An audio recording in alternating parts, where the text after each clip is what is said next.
Hey, hello everyone. Good evening. Welcome back to Sri Kitchen. Happy Diwali to all subscribers and friends and family members. నిన్న ధనత్రయోదశి అందరూ బాగా celebrate చేశారు అనుకుంటున్నాను.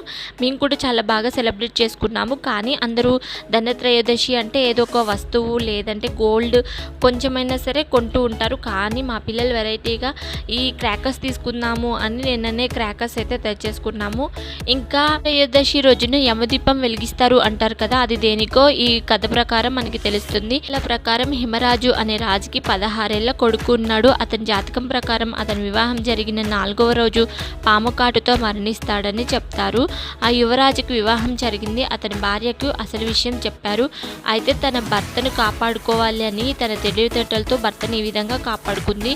ఆమె తన ఆభరణాలన్నింటినీ అనేక బంగారు వెండి నాణేలను పడకగది ప్రవేశం దగ్గర ఒక కుప్పగా వేసి అనేక దీపాలను వెలిగించింది.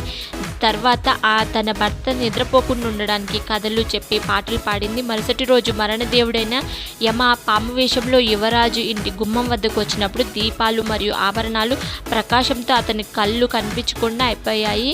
ఇంకా యమరాజు గదిలోకి ప్రవేశించలేకపోయాడు. కాబట్టి అతన్ని బంగారు నాణేల కుప్పపైకి ఎక్కి కథలు మరియు పాటలు వింటూ రాత్రంతా అక్కడే కూర్చున్నాడు. ఉదయం అతను నిశ్శబ్దంగా వెళ్ళిపోయాడు. ఆ విధంగా యువరాజు తన కొత్త వధువు తెలివితేటల ద్వారా మరణం బారి నుండి రక్షించబడ్డాడు. మరియు ఆ రోజే ధనత్రయోదశి జరుపుకోబడింది. ధనత్రయోదశి రోజుని యమదీపం వెలిగించడం వలన భర్త యొక్క ఆయుష్ పెరుగుతుందని ఈ యమదీపాన్ని వెలిగిస్తూ ఉంటారు. ఈ స్టోరీ నచ్చితే తప్పకుండా like, share, subscribe to Sri kitchen channel. Thank you.